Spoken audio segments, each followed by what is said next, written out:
DA নিয়ে গুরুত্বপূর্ণ update 30/5/2026 DA মামলাকারীদের সঙ্গে মাননীয় মুখ্যমন্ত্রীর নবান্নে মিটিং হবে।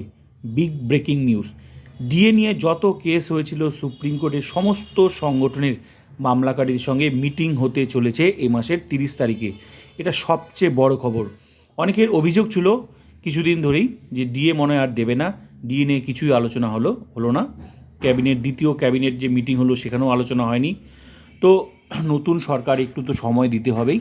তো এখন কিন্তু আশার আলো, মুখ্যমন্ত্রী কিন্তু মিটিং করবে ডিএ নিয়ে সমস্ত সংগঠনের মামলাকারীদের সঙ্গে।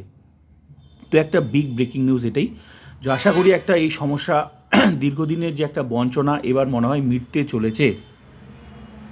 সাথে সাথে 7 পে কমিশন তো গঠন হয়ে গেছে, সেটাও হয়তো আলোচনা হতে পারে এর সাথে পাশাপাশি। কিন্তু এই মুহূর্তে তো এখন যে পে কমিশনটা চলছে 6 পে কমিশন, এবার মনে হয় ডিএটা মানে 7 পে কমিশন আসার আগে মনে হয়, এখন তো গঠন হলো, চালু তো হয়নি, তাতে তো কিছুদিন তো সময় লাগবে। তার মধ্যে মনে হয় ডিএ নিয়ে একটা ভালো মানে একটা আশা করা যায়।